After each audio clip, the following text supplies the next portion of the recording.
আজকে আমি তোমাদের সাথে শেয়ার করব একটা হাঁসুলি চোকার মেটেরিয়াল ডিটেলস মোটামুটি এখানে একটা দেয়া আছে।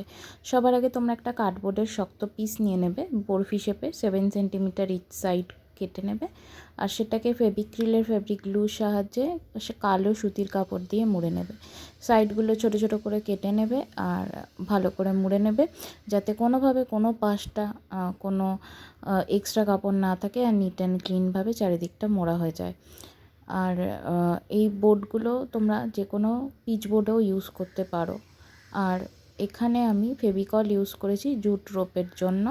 জুট রোপের মধ্যে ফেভিকল লাগিয়ে আমি এই মাউন্ট বোর্ডের যে পিসটা রয়েছে এই পিসের চারিদিক দিয়ে আটকে দেবো।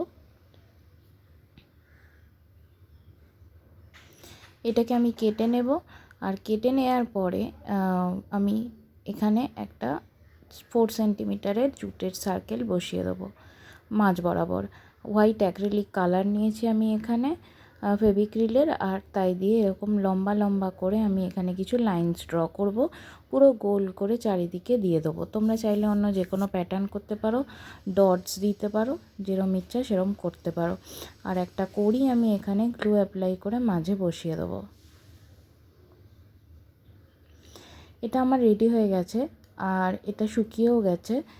আর এখানে আমি এর যে তলা পোর্শনটা আটকাবো তার জন্য আমি এখানে গুচ্ছ করে কিছু এরকম বল ভরে নিয়েছি। আমার আগের ভিডিওটাতে আমি এই প্রসেসটা কটন বল দিয়ে দেখিয়েছিলাম কিভাবে তোমরা করবে, সেই একই প্রসেসে ওটা করবে।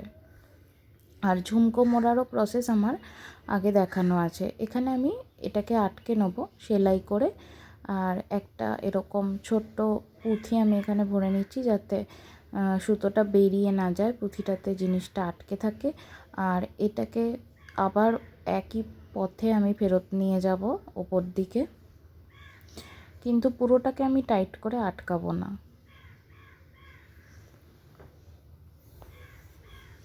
ওপরের পথে ফেরত নিয়ে যাব, পুরোটাকে টাইট করে আটকাবো না। তার আগে আমি এই যে লাল সুতোটা দেখা যাচ্ছে এখানটাতে আমি একটা জুট বল বানিয়ে নেব। তার জন্য জুট রোপকে আমি ফেভিকল দিয়ে নিয়েছি, আর ফেভিকল দেওয়ার পরে আমি এখানে এটাকে আটকিয়ে এর চারপাশে ঘুরিয়ে নেবো। দেখতে দেখা যাচ্ছে যে তোমাদের পুঁথিটাও দেখতে পাচ্ছ।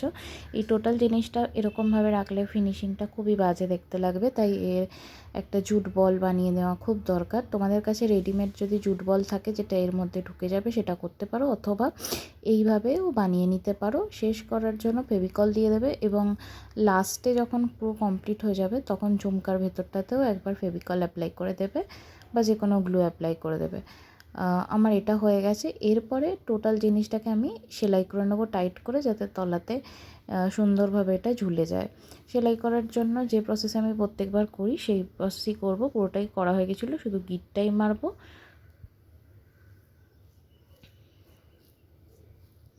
আর এক্সট্রা যা সুতো থাকবে সেটাকে আমি কেটে নেব। এরপরে আমি হাঁসুলি নিয়েছি। এটার প্রসেসটাও আমি আগের ভিডিওতে দেখিয়েছিলাম কিভাবে অর্ধেক জুট আর অর্ধেক কাপড় তোমরা করবে, সেইভাবে করবে, শুধু মাঝখানে আরেকটু জুট আমি লাগিয়ে নিয়েছি। এটাকে আমি এবার সেলাই করে ওখানে আটকে দেবো। তোমরা চাইলে বড় জাম্পরিংয়ের সাহায্যেও আটকাতে পারো। আমার কাছে এই মুহূর্তে বড় জাম্পরিং ছিল না, তাই আমি এখানে সেলাই করে দিয়েছি। সেলাই করলেও কিন্তু কোনো অসুবিধা নেই, শুধু একটা জিনিস মাথায় রাখবে, সেলাই করার সময় পেন্ডেন্টটা যাতে বাইরের দিকে যায় আর হাঁসুলিটা যাতে পেছনের দিকে থাকে আর মাঝ বরাবর হয়, কারণ এটা কিন্তু আর নড়ানোর কোনো স্কোপ থাকবে না। ভালো করে টাইট করে সেলাই করে আটকে নেবে। দরকার হলে ডবল সুতো ইউজ করবে, ডবল করে দেবে। নেক পিসটা আমার পরার জন্য একদম রেডি হয়ে গেছে। কেমন লাগলো আমাকে নিচে কমেন্ট বক্সে কমেন্ট করে কিন্তু অবশ্যই জানিও।